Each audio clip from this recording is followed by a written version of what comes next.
this month. Instead of not just saying I don't have anything. Figured even if I just talk about small things, it's better than just saying nothing. Depends on the day. It'll be all right. It'll be all right. Trust me. Actually, I have a presentation on the winter blast. Remember we were asked about that, so I'll go through that.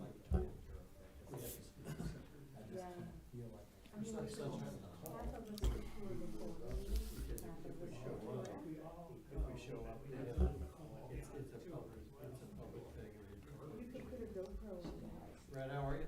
All right, how are you? Good. Okay. If we did though, if we met over there, if it's set up and ready to go on a web and everything, half of us could tour before a meeting, just for convenience, and half afterward, broken into the Right. two groups. I bet it's not ready for much yet. I don't know. City manager acting Yeah. to address. What's the date on this article? Oh, here we go, here we go. I didn't want to do the whole page. So are we live and ready? So then I added the dates. Yeah. Okay. I'd like to welcome everybody to the February 15th, 2024 Public Utilities Advisory Board Executive Meeting. Would you please call roll? Brad Chance, Here. Michael Talcott, Here. Anthony Jeremia, Here. Stephen Bucky, Present. Jerry Tindall, Here. Les Boatright. Here. And everybody had a chance to look at the minutes? Yes. Move to approve? Okay. Second. Got a motion, a second, any discussion? Want to call roll on that, please? Brad Chance, Aye. Michael Talcott, Yes. Anthony Jeremia, Yes. Stephen Bucky, Aye. Jerry Tindall, Aye. Les Boatright. Aye. Here, yes. Sure. I've We'll been just cover it all. I've been watching Scottish stuff, so. I want to take a minute before we get started, kind of reflect back on what happened yesterday at the end of that parade.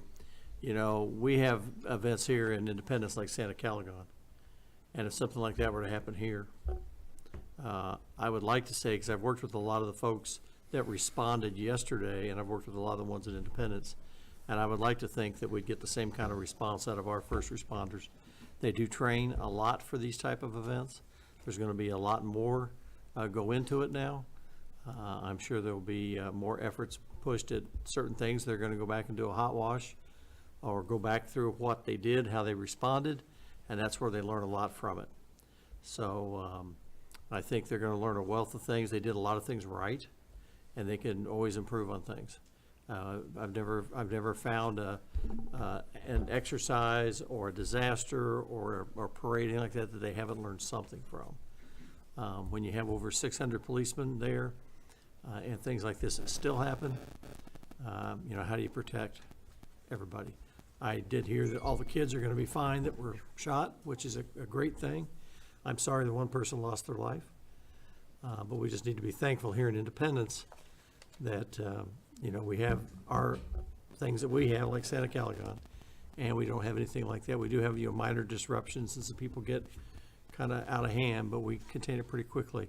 And let's just hope and pray that something like that never happens here in Independence, because you know, it just takes one person out there doing something they shouldn't be to affect the lives of a lot of people.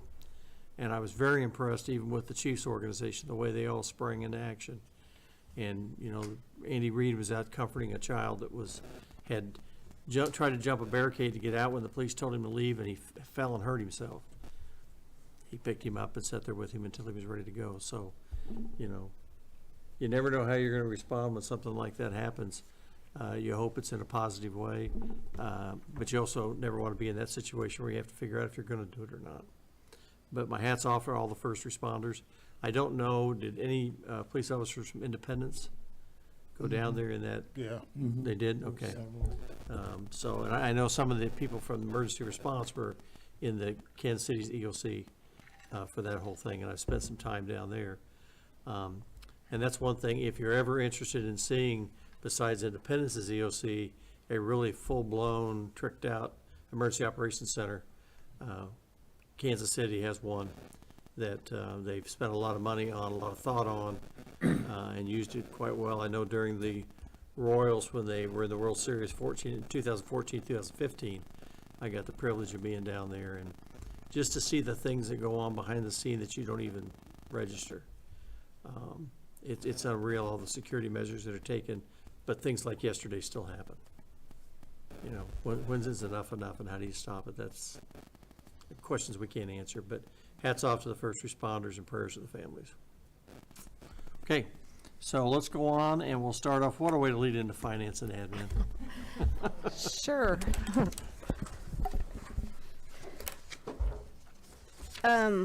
Again, this month, a lot like last month's, I did make a couple notes on, in various places, just to touch base with Melissa Sill and reminders to, the directors, for budgets, like budgeting for penalties and, just those things that maybe haven't changed budget for quite a long time, that were showing larger variances between actual and budget, and I think it's because budget hasn't been changed for a while. So I'll mention them to Melissa Sill, the budget person, as well, but I'm sure everybody at this time of year is looking at all those numbers.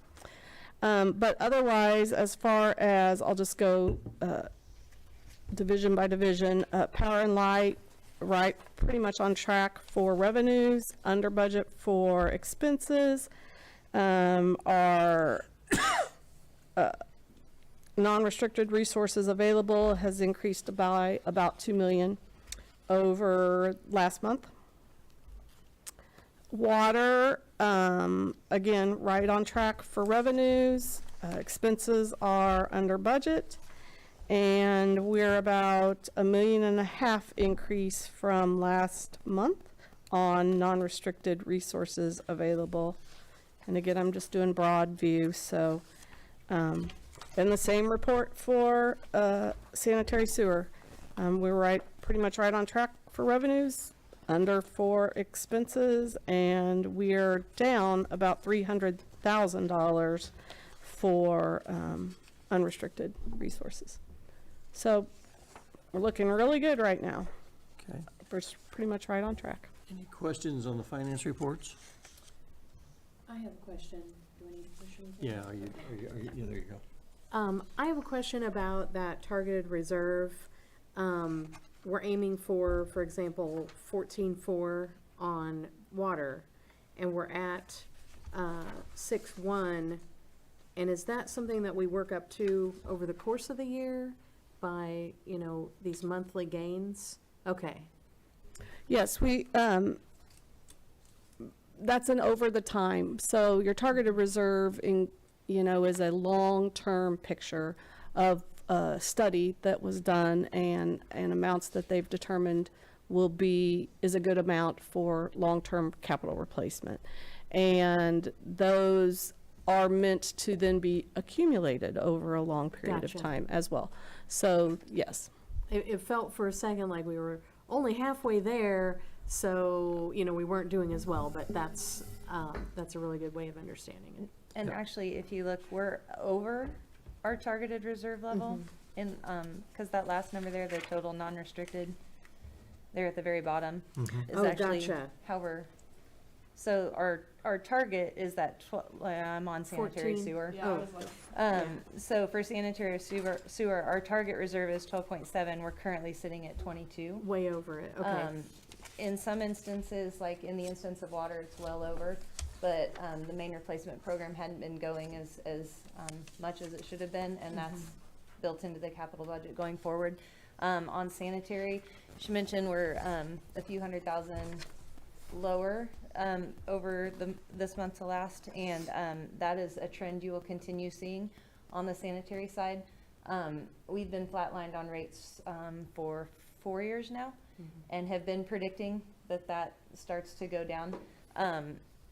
And sometimes it looks like we're over, so we should be doing something with that money, but we're saving to do something. For Right. instance, on sanitary, we're and some of you have heard about this, that trying to build a consolidated operations center, that will take several years of Yes. capital budget. So while it may look like that reserve is over, it's over for cause and not just stockpiling. So, Yeah. and I was going to mention it in the ACM part of the agenda, but we should be bringing to you our capital projects for next fiscal year at the next meeting, Great, so we can talk about those. thank you. Okay, good questions. Anything else? All right, thank you. Okay, now we're down, anything, it says none on municipal services, anything pop up since this is printed? Oh, nothing major. We're getting ready for construction season and hoping to get a lot of projects out to bid. Lots and lots of work to do. Other than that, we're coming out of, crossing our fingers on snow and hoping it stays away so we can get some things knocked out, at least as, I know it's not a utility piece, but lots of dedication to potholes right now that we're finally not doing snow. But yeah, just looking forward to construction season across all divisions. Well, because you said the S word. I know. I see weather This forecast is a weekend, chance I for some know. tonight, Yes. but then back in the 60s next week. Yes, yes. Up and down. It'll be clear by next Wednesday, right? I have a tea time and I'd like to go play. Tis the season. It is, it is. I want to know if being on this board gives me the privilege of bringing my neighborhood to the top of the list. on potholes. Moving on. I take that as a no. Okay. She has a sewer question, and then we have another question. Sure. I just would like a refresher on the sanitary sewer bill is based on dates on the water bill. Could you refresh our memory on that? So it's not based on sewer bill for residential only. Commercial is billed actual usage. Sewer for residential is billed on the winter quarter. So that's done so you're not paying sewer charges on irrigation water. So I gotta water my lawn, all my plants and all the things all summer long that's, I fill a pool, whatever. That obviously isn't going into the sewer, so there's no reason to charge you sewer fees on that. So, depending on which cycle your bill falls into, your winter quarter is November, December, January, or December, January, February.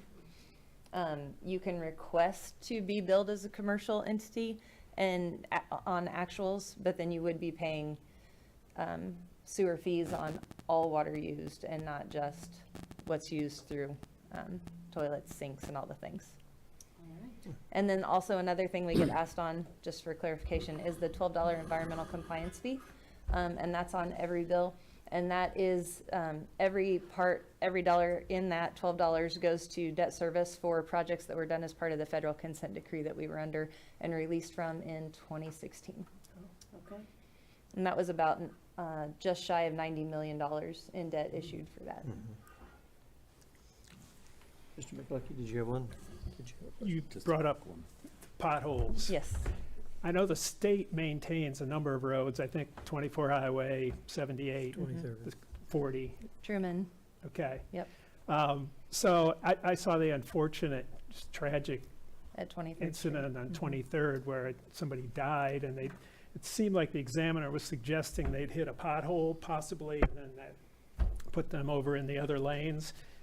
Do we have a way to communicate with the state and say, you know, is there communication, is there a pressure we can put on them to come in here and fix some of this stuff? I can tell you that all maintenance in the right-of-way is something that Councilwoman McCandless is pushing quite hard. There's actually a resolution that we just talked about at study session this last Monday related to putting that pressure on MoDOT to fix, specifically in this instance, it was street signs and things like that, but all safety-related measures, right? Okay, yeah.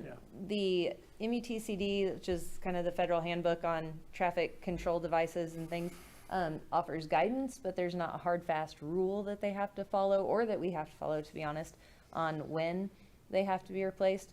For us, we prioritize them by size and traffic area. So obviously, if it's on Lee Summit Road or one of our primary corridors, that's gonna impact a ton of people. Right, Compared if it's on my street or one of those smaller residential streets and it's only this big, that's not as big a deal, right? So we try and do all of them within 24 hours as they're reported. Obviously, we love everybody to report them to us because as much as we're in the field, we still don't see them all. MoDOT's the same way. So they have a hotline and they have an online system called Waze. It's WAZE. And you can use either of those to report potholes. And then we have a pothole hotline as well, or the End Up Now app. You can report them to us to get them on our radar. So right now, honestly, because it's following snow season, there are so many that have been pulled because of the plows. We're a few days turnaround on each one, still trying to, still 24 hours on the big ones on the major corridors, but playing catch up there. Thank you. But there's still no way for independents to, We can reach out. I mean, you can reach out and tell them, but there's no Yeah. real priority given to the big cities or anything. Okay. Do you have a question?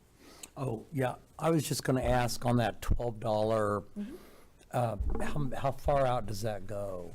So they were 30-year bonds when they were issued, and there were 3 issuances. About 2 years ago now, we did we refinanced. Do you remember how long Remember ago? that. Were you even here yet? It happened, I think, right before. Yeah, So I'm but thinking it just was before about you 2 came years on ago. board, yeah. Yeah. We refinanced a couple of those issuances that can either do a couple things. It knocked up to 5 years off the backside of those, or we can just keep, so we could lessen the amount or keep the amount the same and just pay the entire thing off quicker. But because of that refinance, we got a better rate and did shorten the life of 2 of the 3 issuances. So we're looking at pretty close to like 2040, 2045? 42, I think, is the last one. Okay, Yeah. okay. Thanks. All right, thank you. Anything else? And she said there was none on the thing. Did you notice I'll that? answer questions for days. Okay, now, IPL. IPL. IPL. Yeah, so I have a few things, including a presentation that I promised you guys last time. First 2 things I wanted to address quickly actually had to do with last meeting. I was asked about purple streetlights. We discussed that. And there's actually, there was an article in the Kansas City Star I can give you guys. So those are MoDOT streetlights. They were manufacturing defect. And they're systematically going through and changing those. You'll see them in Lee Summit, Blue Springs. They're like all over the place. But none of Independence's are purple. We did have a string of lights that were out on Lee Summit Road that somebody reported. A contractor hit an underground, and we've since fixed that. But none of our lights were purple. Those were MoDOT's. But it did make me think, and starting at the 6-year mark from now, so my 6-year capital improvement project list, I have a line item for $500,000 starting in year 6 from now, which will be 15 years for the streetlights, to start systematically replacing ones that are failing in banks. So I have went ahead and put that in my capital project, looking forward. Figured, and if I have to pull that in because things are failing earlier than we thought, or if I can push it out, we'll just determine at that time. But I thought it was good to go ahead and get it in the capital project so we can have that in our funding. Any questions about streetlights? Actually, just one real quick. Sorry, we're moving on. No. Oh, no, I know. You're fine. No, it seemed like when I come off the exit at Lee Summit off of I-70 East, that church, is that St. Michael's? Yeah. Right. There's a purple one up there, like right Okay. on Lee Summit, like right in front of the church. I'll have to look specifically. Yeah, I mean, at I was that just kind of curious, so when you said that they're MoDOT, unless, I don't know. So Well, and that could be anyway, a just- private, I don't know. They could be- Let me look But into it. yeah, it's a street, it's an actual street light though. They could Okay. be Baltimore Ravens fans and they paid extra for purple. Right, okay. I will look into that one. All right. Thanks.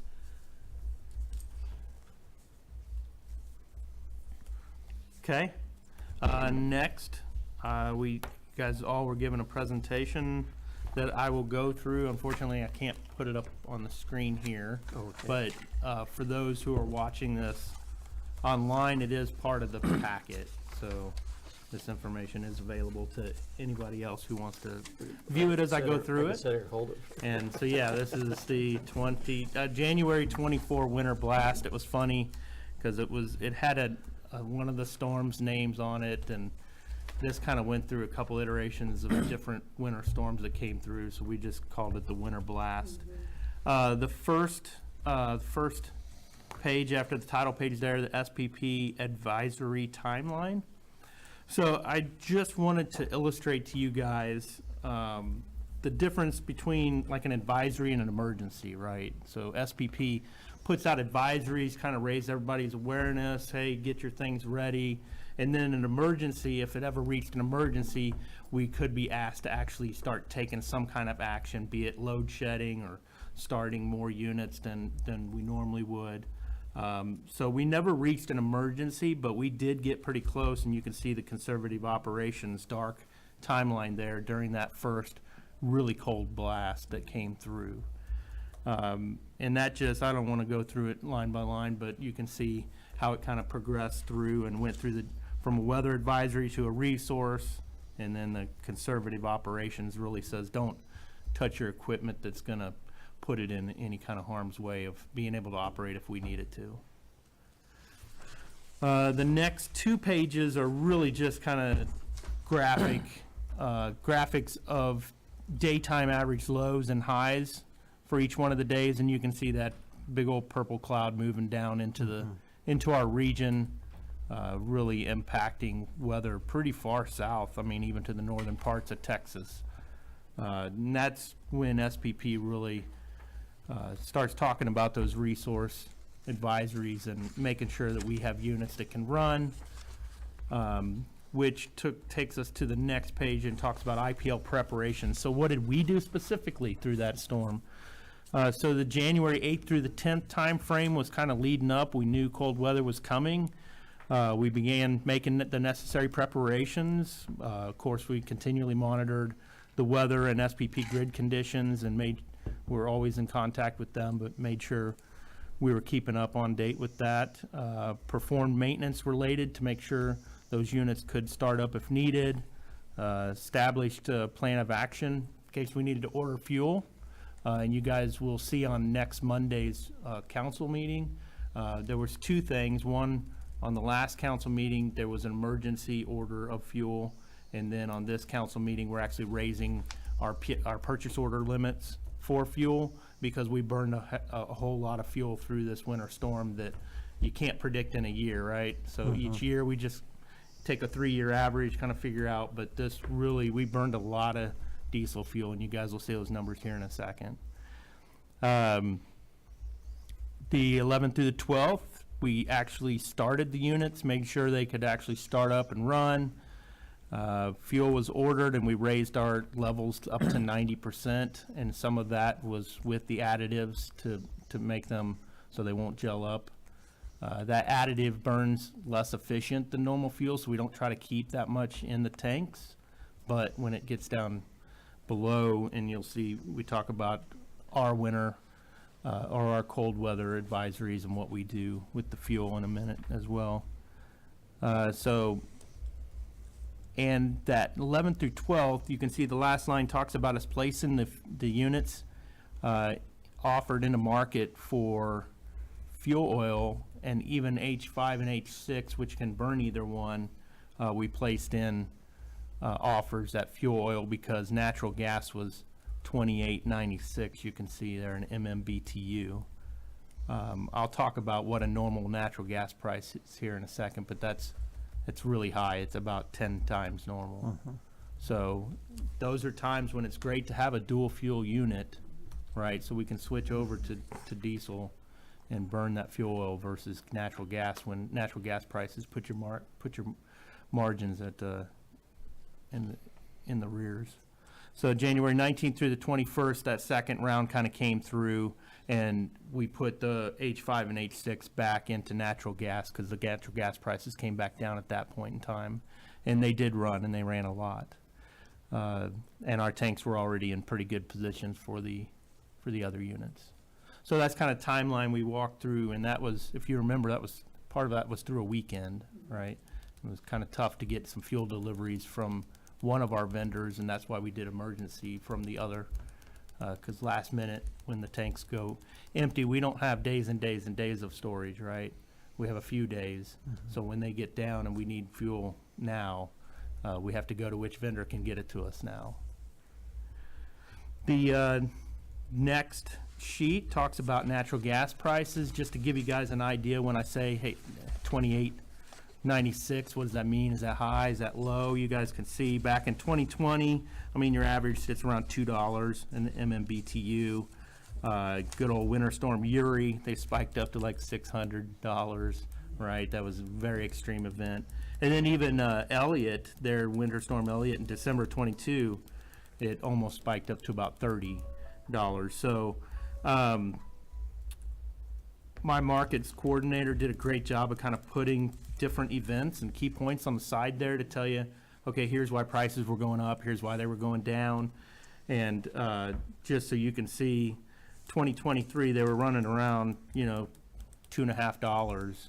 So when you say $28, that's 10 times the normal cost of natural gas. So you can imagine when you're burning a whole lot of that, how that can impact your unit price and how much you're spending to provide that energy.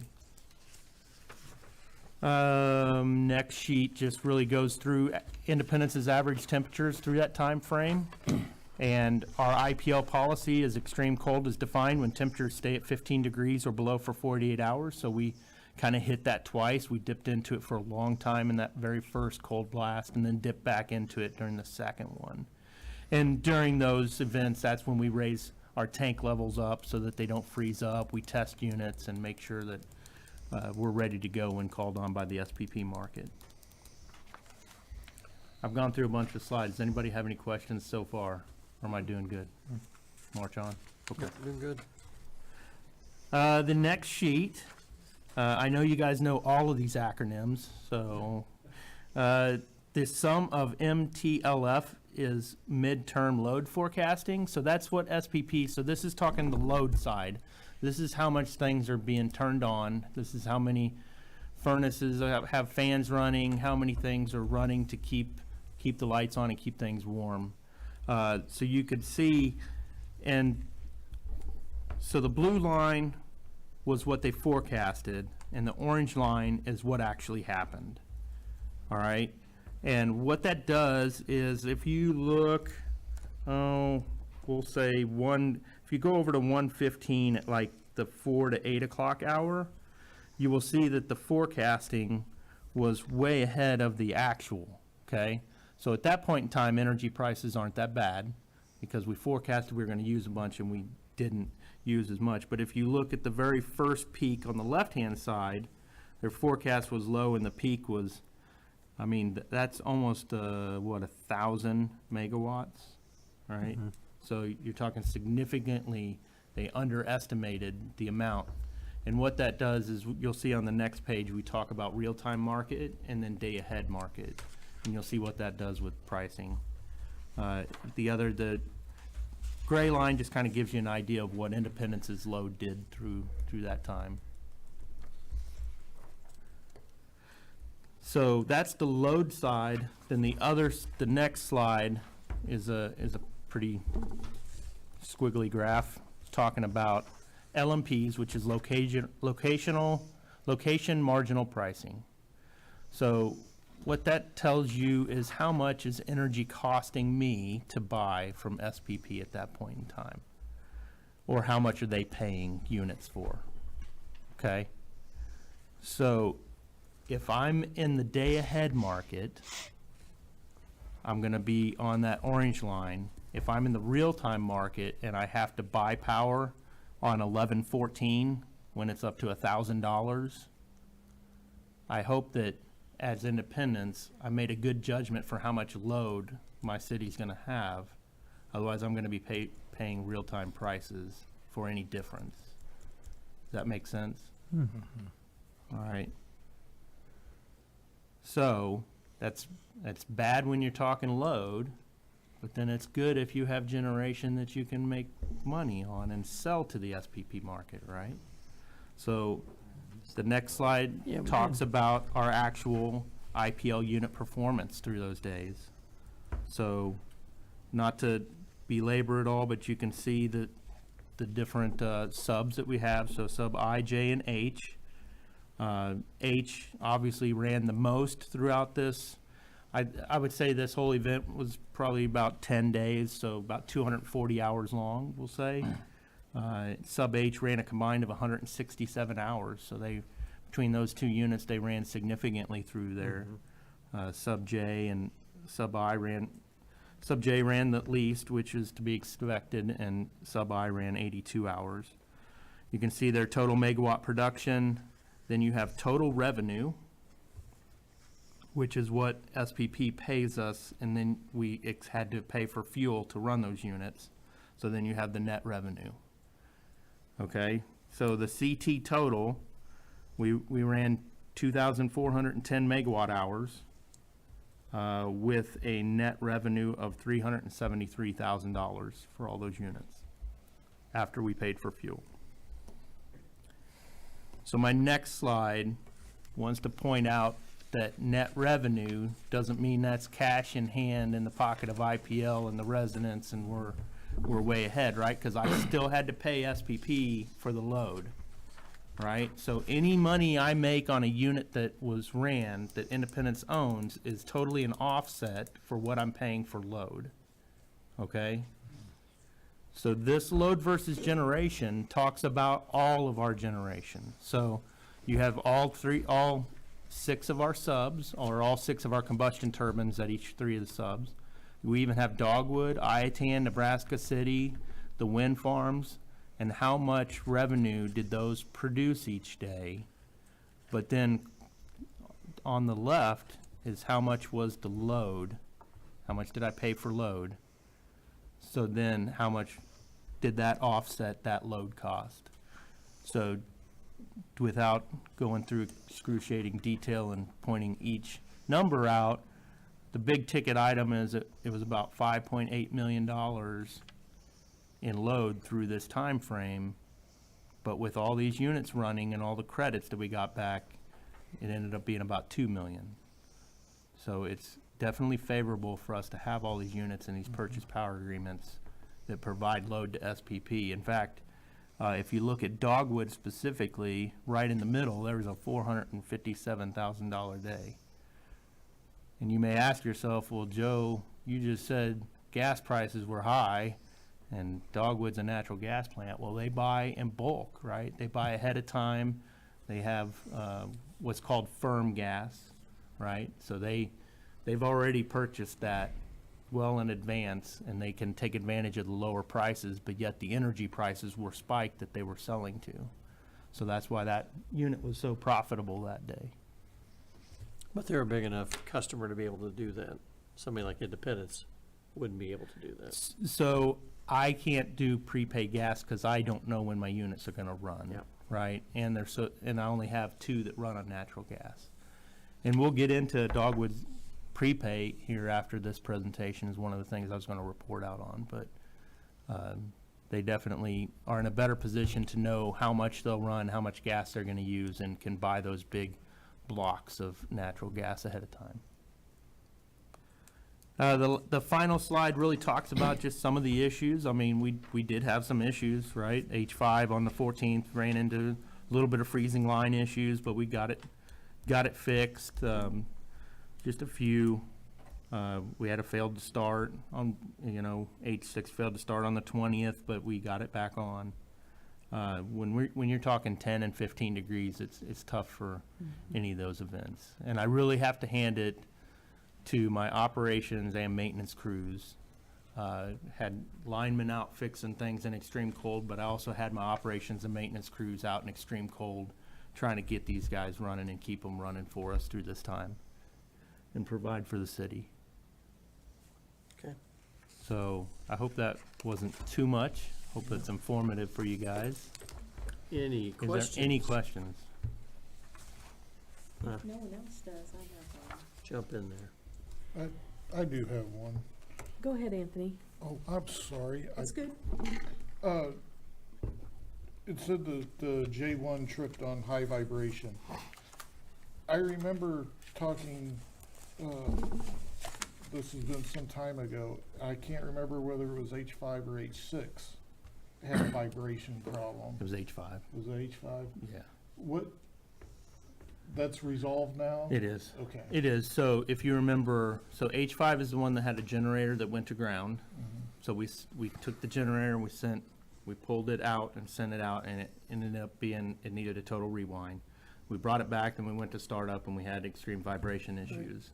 And we had GE out here and we did all the troubleshooting we could in place.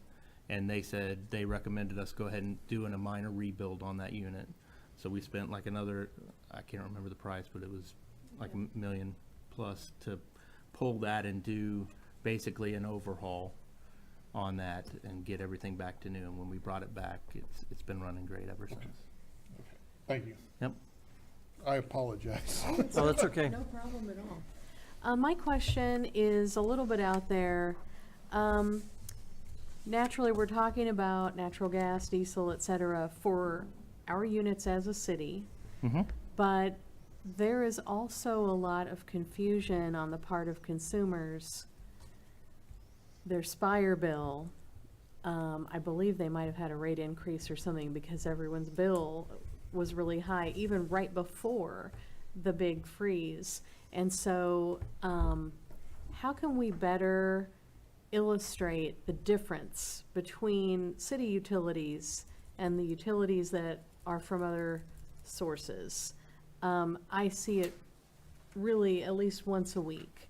Someone questioning or mentioning how the city is just, over and over raising rates, et cetera. And I don't know if someone happened to tune in or watch this on YouTube and hear the word natural gas, they might immediately jump into combining that with their upset over their Spire bill, which is not the city. And so I don't know if there can be some kind of bare bones explanation of the different utilities that a typical consumer here has in Independence and which ones we actually own and what to blame you for versus what to blame her for. All the different, because I see it time and time again, and I wish that people knew exactly what they were doing when they're paying their bill, but they don't have a lot of time to spend on it. Yeah, I would say if it doesn't say City of Independence, then it's not your city utility, right? I mean, I hate to be that simplistic, but, and I understand, I get a lot of questions all the time about things that seem like they should be obvious, but maybe aren't, I guess. Other than the utilities that come on your City of Independence utility bill, I don't have any control over it, and we can look at these natural gas prices all day long and try to make sense of what our Spire bill has done, and that probably won't compare either, right? Because these are big natural gas, Yeah. commercial, and Spire's markup has nothing to do with this, so. Well, I think part of what she was mentioning, the confusion is people don't understand. A lot of them got high bills. When the weather got cold, the next month they got high bills, and they're said, well, my electric usage skyrocketed. Well, a lot of it was estimated because when it was that cold, there was nobody out reading meters. They estimated. Some of it was, but also if you're burning natural gas, you have a furnace fan that's running, Yep. right? Yep. So you are using more electricity. I mean, it's not running a big air conditioner condenser outside, but your furnace fan and furnace unit is running more as well. Yeah. So you probably did have more usage as well. There's just all kinds of confusion out there about people's utilities and what is the cities and what is Spires and, I'm open to any help. Well. And I'll look to Riley to help me with that too. maybe To on continue to Spire, educate the public on which is cities and on which their is truck, not. maybe we'd have them put not the City of Independence or something. I'm sure they would for a fee. I'm sure they would. Well, and even internally, it doesn't help that, if you live in the city, depending on where you live, you might have Raytown Water Yep. or some others, Kansas City Sewer, things like that, so even within our utility bills, it doesn't necessarily contain all the utilities because you could have different water and sewer depending on which, part of the city boundary you live near, so. When I was on planning commission, we were hearing a case on a home business in Blue Springs, and we're all going, why? Well, it is a Blue Springs address, but they're actually in the City of Independence. So, Yeah, they were confused too. They didn't know where they lived. Fun. Okay. Any other questions on that No, presentation? I appreciate that. That was some good information. Before I know, I also got the DCAM studies. I'll get to that. I have a couple other items I Okay. just kind of wanted to go over with you guys. So I said I'd talk about the gas prepaid deal with Dogwood. So that's really savings by purchasing natural gas on a large scale. It's being funded by a company called Black Belt through Goldman Sachs. So you're talking big, heavy New York banker. And so it's basically going to deliver to all the municipal owners in Dogwood a savings on the natural gas price. And I kind of equate it to Costco. If you have a Costco membership, gas is always cheaper than it is right down the street at Quick Trip, right? And they buy it in huge bulks and then deliver it, and it's always going to be a couple cents below. Well, we're always going to see a 30-ish cents per MMBTU, or they call it per decatherms, different measurement, but we'll always see a little bit of savings on what it is in the market. Now, we're only going to do that through the summer months, and we only did it for 50% of what we thought was going to be the gas usage, because there is risk. If I'm buying gas in bulk and then the unit trips off, I do have a certain time where I can store it and then use it, but at some point we may have to sell it on the natural gas market, and that's all done through, we have an asset manager that does that. But it's going to be, so Black Belt through Goldman Sachs, and part of the savings is going to be gotten that when they purchase that gas, they'll be using tax-free bonds, which only municipals have the advantage to use, right? So since all of the muni, we call it munis, all the muni partner owners of Dogwood have that tax-free advantage, they're able to leverage that and get us better prices for natural gas for long-term. So this is a new, So this is it's partnership. new. It's a new partnership with Black Belt Energy. Annual savings, probably $200,000-$300,000 a year in our running expenses of Dogwood, right? So that's more money that can be helped offset that energy price that I talked about. So it's a real good deal. I Sounds think like we're it. closing in on it here probably within the next month. It'll be signed. and then if it works out and we think we want to take a chance, we could increase our percentage. Yeah, there's updates every few years, so be renegotiated. It's a long-term deal, but yeah, every 5 years we can look at it and say, well, it didn't really work. We can opt out or continue, and maybe by then we'll have even more running time of what is their gas usage as a plant. Okay. But we are joining all the other municipals, so BPU, KMEA, all the other owners in Dogwood are MPUA, which is the largest owner. Well, very good. Copper theft has actually gone up around here, so we're trying to be proactive with owners. There's a couple of restaurants that have been closed for a long time, and they noticed, they went to sell their buildings, and the wire between the transformer and the building had been cut and stripped for copper. And if you go to a really old building, and I'll just tell you Nolan Fashion, for example, those transformers have been gutted. I mean, they're just, so I've talked to you guys before about the transformer supply chain and the issues I have there. So we got with the owners of these restaurants and we pulled their transformers until they're ready to actually sell and use that building again. And then we'll put it back for them. And we're actually trying to fix them up a little bit too. But we're trying to be proactive. It's a challenge out there. I can't believe people are cutting into wires from transformers. It's amazing that somebody hasn't got seriously hurt. I just got back from a public power summit. It was down in the rough state of Florida. It was really tough to come back. So when did PUAB get to go? But there was probably about 200 individuals from different municipalities across the country. There were several in Missouri that were there. And, it kind of had two parts. One was Florida Power and Light, kind of, they're a huge municipality. And they have a lot of money and can leverage a lot of things, and they're really utilizing technology, which is gonna be one of my big pushes, that we be able to start using technology to our advantage here at IPL. There's always an upfront cost, but the payback is huge for residents and the utility.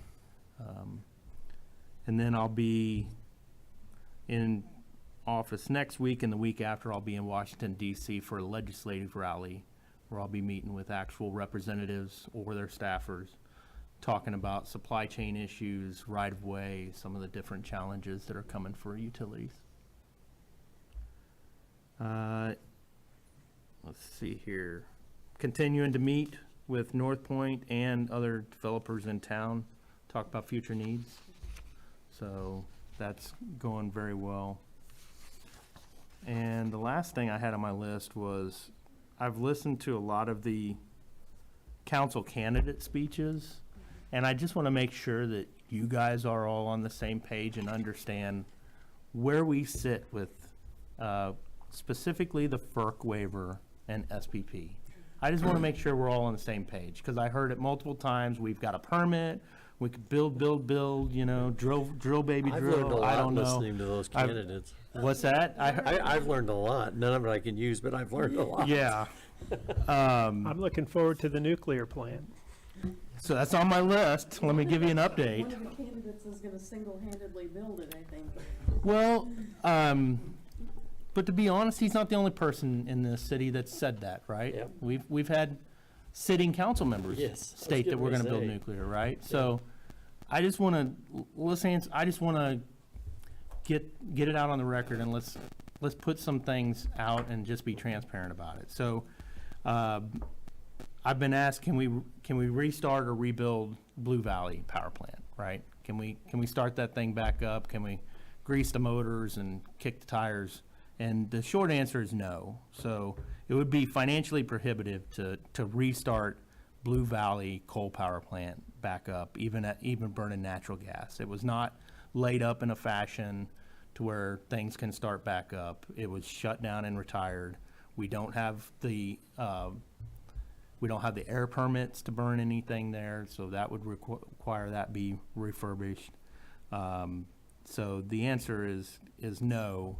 If we want to put anything there, it probably would be something new that would benefit the residents of the city. Do we have a permit to build? No, we don't. FERC grant, so you've heard about the FERC waiver, right? So the FERC waiver did not grant us permission to build anything.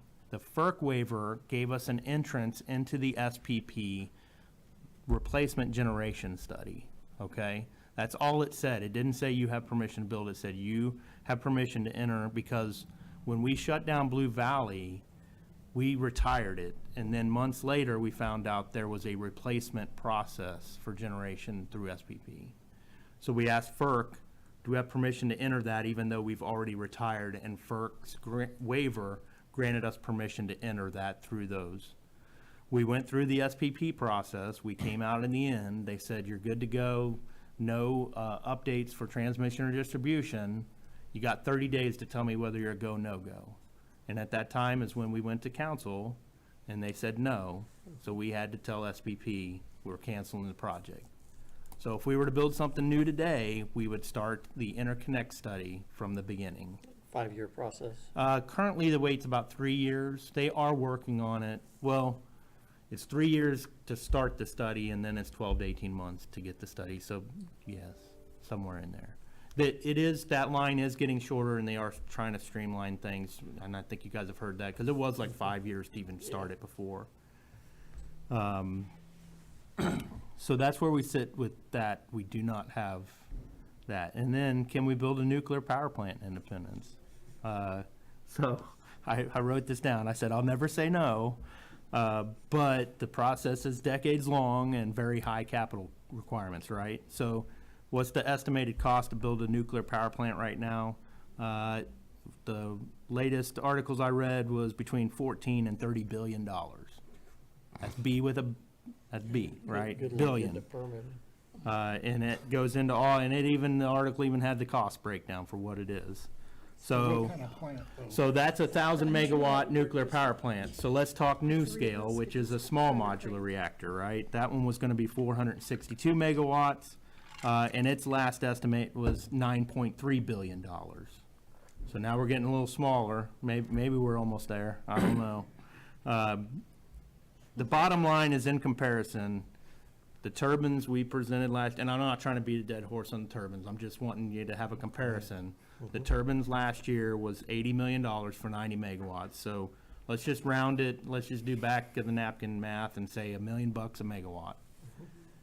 Nukes right now, SMR, are estimated at about 20 million a megawatt, so 20 times the cost, so it'd be 1.6 billion for that same and that's just back of the net. I mean, that's not a true cost, that's not a cost Well, estimate. you may start out there, but with all the changes in whatever as you go through that process, like Wolf Creek, when they built it, it started out at one number, and it was double by the time they got done. Yeah, construction costs right now are increasing. So, again, I don't ever want to say no, but those numbers aren't something that I can ever see this city, right? I want to continue to have discussions of new generation, but I do want them to start from a realistic platform of what we really think we can afford and what's in the benefit of the residents. So, that's all I have on those reports. Any question with any of that before I move to DKMT? Man, I've talked a lot in this meeting. DKMT, so March 5th and through March 7th, they're actually going to be in town. They have a bunch of scheduled meetings with interdepartments, so IPL and other critical departments in the city to talk about how does the city see the future of IPL. They have meetings with the mayor and council members and city manager. How do you guys view the future? And then they're going to have some outward-facing meetings with, like, Chamber of Commerce and some of those, and school districts, right? Independent school district. I do think they might be reaching out to you guys as well, giving them all your contact if they haven't already, to see if there's interest. I know you guys would like to speak to them as well. Well, I know we how do you originally see were it? looking at March 5th, I think was the date. And I had asked Steve McLucky and Michael here to. Yeah, and we go can't with have me. more than 3, Exactly. right? And so I said those would be the 3, so what I was gonna say was if anybody's got anything they want taken to them, let one of us know. And we'll make sure that they hear what you've got to say. But we got into a sunshine law thing. If we all did it, then it was gonna be, have to be advertised as a meeting. And we just said, okay, well, we'll just limit it to 3. And those were the. Want you the guys 3 to be able names. to have some good open dialogue Yep. with them, right? And that was the 3 names I gave them, so, right, wrong, or different, I think it'll be a good cross-section of the group to go in there and hear what they've got to say, and then they can listen to what we've got to say.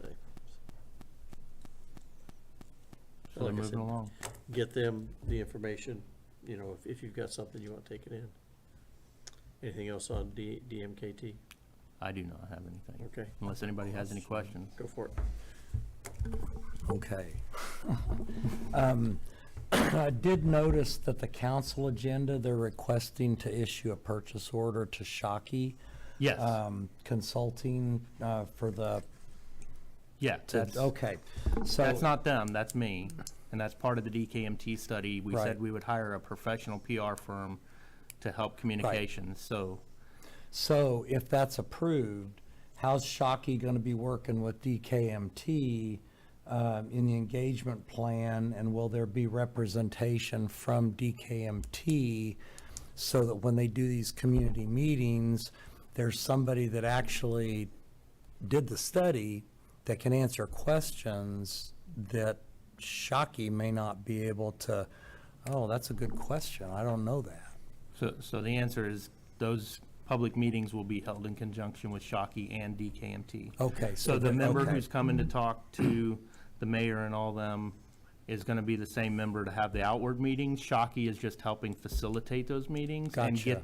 get the external stakeholders together. Okay, So they're in coordination effort right now for the external stakeholders, okay. and they will help collect the information and everything, but DKMT's conducting the study. Right, Shocky's just helping coordinate right now, but Right, then we'll but- help with communications later as well. but there will be somebody from DKMT Oh, that yeah. can answer, right, Oh, yeah. okay. And then, I think this PO is like for, I wanted to say like 63,000, something like that. So where's that money coming from? From IPL's reserves. I mean, it's from IPL's money. Okay. Okay, now I'm a little confused then, because it's not IPL that's wanting to sell IPL. I It's the understand. city that initiated this. So why wouldn't it be coming out of general funds? You're asking the wrong person that. So who do I need This to is- ask that? Because to me, that's a big, I mean, even though it's Well, only the studies are 60 being paid for by IPL, so. Pardon? The studies are being paid for by IPL. Okay. See, I thought those came out of general. City asked for them, but IPL's paying for it. Yeah. Okay. And it's also not just we want, somebody wants to sell IPL. The other half of that study is What would take, to right. make it successful and to run, what does that long-term Yeah. plan look like? Right. For them as a city-owned, to remain a city-owned municipal. Well, yeah, the first one utility. So the isn't really strategic- to 20-year sell, strategic plan. but it's also just to look at, here's all the data we gathered, you guys Right. make a decision. Here's a long-term master plan. Right. If it remains. So it's not just the half that's selling. Yeah, I get that. I know that's not the answer anybody wants. Yeah, and we could get into that. We could go down that wormhole too. So, okay, no, thanks a lot. I appreciate it. Understand. Okay, any other questions, comments? Let's go over to board member comments. Anybody have anything? Yes, sir, Mr. McCluskey? I wanted to point out the packet here. This is the research that I did at the Genealogy Society with the Examiner, and I want to thank Christina for making the copies. It's not always easy to read. You can blame me if you want to, but that microfiche is a little iffy sometimes. This is back in '89 and '90. The PUAB suggested to the city that they do a different kind of governance. Short version is PUAB ended up, I think, with 4 ideas. Council added another. There were 4 or 5 they were looking at. The council promised to put it on the election, to put it election to the citizens.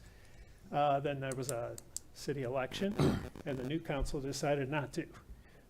But Harry Truman said something like, the only thing new is the history you don't know. So I know that the Charter Review Commission has suggested a change in how the utility is governed, and I just thought this would be a fun read, and I hope you enjoy it. I did drop a couple of other things in here that aren't specifically about that issue. Some things with IPL, and I thought, well, it's part of the context, so included those as well. And I appreciate you doing that. At some future time, we may do a short presentation on it, have you do that to kind of, in a nutshell, here's what it was, but how we got to that point. But I do appreciate you pulling that. I know it was a lot of, work at the microfiche. A lot of people at home are going, what's that? Mm-hmm. If you don't know what it is, go look it up. Google it. Google it, yeah. Used it a lot in college, let me tell you. We used to do. Yeah, go to a library, yep, you'll find them. But I do appreciate, there's a lot of good information on some of the stuff we've been talking about the governance of this, so I appreciate that. Anything else, Mr. McCluskey? Yep. Brad, anything? No, you rejected my pothole suggestion. Okay. Well, no, we won't clean your street either, right away. I do have. Yeah. My comment is to thank Mr. McCluskey for putting this effort in, and I do second the motion of having a presentation on, not only this historical, but maybe what other municipal utilities do for theirs. For example, Springfield, KCK. There's some surrounding communities who might have some ideas for us. So I think maybe gelling those concepts. I really like the name of the person who put forth some of these ideas. Last name Cogswell. I'm considering changing my last name because that sounds really engineering-like, Cogswell. So, but there are some shortfalls, for example, paying us. I don't know that that's necessarily a good idea, that was proposed back then. But I do Well, now, wait a think- minute. I know, it's $200 a pop, and that's in 1989 money. Yeah. $200 a meeting. And so, when we get out of here in 30 minutes, that would be, what, $400 an hour? Yeah. But I if you could- got the experience, if you got the people that have the experience to justify that, Yeah. then. It might be worth it, yeah. I want to make it clear that this is history and I'm not recommending anything in here. Exactly. So my point is to, put out there what exists, and maybe at the end, your ideas that you think might be, little hints for us going forward. But we can't make a suggestion to the city council about how to use us unless we have something to say. And so, I think that And might be a good launching point. I think they're gonna be interested in that. There was a meeting last week, the council had to start working on the charter, because they wanna get it on the ballot. And I think they wanna get it on the ballot in August, I believe. So they have to have something done by end of May, and so they're looking at what they're gonna do. And one of the recommendations that I had to put on the list we gave them was to change the, instead of the PUAB being a, they appoint it to kind of get that political part out of the way it's run. And they seem very receptive to that. So that part's there. This part is here. One of the things I have talked to Mr. McLucky about, over cups of coffee, and I don't like coffee, but I do it anyway, just for the cause, okay? Is also to look at these other PUAB organizations, and one of the things they discuss at their monthly meetings, are there certain things that maybe we're missing that we should be asking about? Partly to educate the public, but partly to educate ourselves too. And so we talked about this spring possibly getting with Lake Springfield on their PUAB and talking to them about some of that, so. And I've got a couple more things to say about that, but I'll save it. Anything else? No, thank you. Okay, guys? No. Nothing? Okay. When I looked at Anthony, when Anthony came in, I kind of teased him about going to the Super Bowl. Was he just getting back from Vegas? So, what a game, okay? Back-to-back Super Bowl champs. A couple things I've got here on my notes is to continue on with the PUAB talk. I think it was March 13th, is that date, does that sound right? Yes, that forward. was a shutdown. No, that's, Indy Energy is doing a forum. It'll be online with the Springfield chair of their PUAB and their mayor. And I've got a date and time. I'll get that to Christina to get it out to everybody. But it might be worth, attending the Zoom. One of the things we've got to be careful of, and this goes to any meetings we go to, if we all show up or if we have a quorum there, you can say hi, but then don't sit together. We don't want to get into a sunshine law issue, but something like this you can go to and, stake out the four corners or something, to just listen to participate in that discussion, and maybe some good talk there, be able to ask questions of the chair. We had been talking about that, and then Brent Schaldemeyer from Indy Energy took it the next step and went ahead and contacted them to set something like this up. So we can have further discussions, but So it'll be in person, like we can go to. well, they're going to stay down there. It'll be a Zoom setup. Okay. That was a way they could kind of do it quicker, was not try to look for a date that they could take a whole day and drive up here or whatever, but we'll do a Zoom. Okay. I don't have that date or link. They haven't sent it out yet, so Okay. once it comes out. That's right, Independence North Library is the actual meeting if you don't want to Zoom in on the 13th. And I'll get the details and we'll get it sent out. I had gotten an email, I don't know, the last day or two from Brent. I think, Joe, you and I did about it. And I'll get that to Christina to get out the information so that people can either show up to the library or just Zoom in and participate that way. But be some good information on just kind of why they decided to go that way and how they did it. And do they get paid $200 or Right. whatever it is? But it'll be some good information there. So that's coming up. The other thing I wanted to mention, City of Independence has had some resolutions passed on combining oversight committees on different things. And I got a notice, because I'm chair of this group, about, I don't see they can combine us with anybody, but we're kind of unique to what we do. But they've also got their strategic plan, and they've got areas, I think it was 6 areas that they want to slot all these review committees in. And so I've got the list, I've got to go through and slot us in one. So once I do that, I'll let you all know, so it's no surprise if you ever see a list and we're off somewhere that looks kind of weird, it's because I put us there. So, but we got to go through that, so they won't be combining this, but Lisa, do you know, like on, I know one time they talked about combining like stormwater and streets. So they're looking for a lot of reasons, but one of the primary reasons is just getting people to volunteer and participate in those committees. There's a lot of vacant seats, so it's really tough to get a quorum. So I know that's one of the things that's kind of led to the discussion. But yes, there's been absolutely a conversation around the potential of combining all of these special sales tax oversight committees into a single entity, because the job of all those committees is the same. They're just watching different funds, right? So we have storm. There's the park sales tax oversight committee, which is actually the other half of the storm, because that's a shared half-cent sales tax combined. And then the public safety and streets oversight. So all of those, and then of course the use tax and the other public safety sales taxes. So if the focus of a committee is to make sure you're abiding by ballot language, then the question that was raised is, does it matter which fund you're looking at? You're doing the same task. So that is an ongoing conversation, and I believe they reached out to maybe the chairs, at least, I'm not sure. The email I got was to the chairs of all the different committees. Yeah, okay. And just asking us to slot us in one of those strategic areas. Let me see here. It hasn't been a really robust internal conversation even to this point yet. Of course, not every department has any dealings with special committees, really. Came so from Suzanne Holland. she's the new city clerk. Okay. Yep. They adopted resolution 6902, dealing with their independence action plan.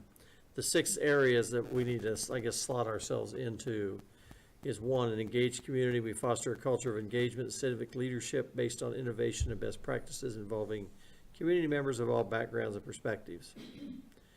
Number 2, an engaged community, wait a minute, what's this? Yeah, okay, an engaged community states community engagement, broaden and deepen engagement of the community in government, innovating methods of inviting input from all the community stakeholders. 2A, direct staff. So there's a whole list of this stuff that I'm not even going to read because they're really long. But they want us to slot them all in. But they said there's 35 active boards and commissions, 180 appointees, 4 alternates. Takes a lot of staff time, like Christina, and we appreciate what you do for us, to pull minutes together and get the meetings organized and that type of thing. So they're looking at coordinating, but they haven't said yet how they're going to coordinate or combine anything. There's 4 pillars they're working under: community health and safety, administrative and fiscal oversight, community development, and then cultural services. So that's the 4 pillars they're going to slot everything under. So,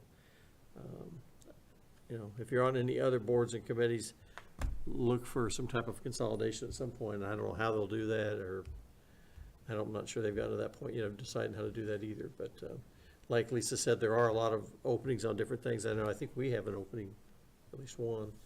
Stormwater, I know, has 1 or 2. I'm not sure what we're up to now. So different ones have different openings. They just haven't been appointed. Like 3rd District with no councilman right now. There's nobody there making those appointments, so those are sitting. It's just, it's a big job to just find people to put in those slots. I understand that. So but they're going to look at some point down the future. We'll hear, but I can't see this board being combined with anything, because we're the only one that looks at IPL besides IPL, and they're here too. So I don't see any change there. Okay, anything else for the good of the group? Not at all? All right.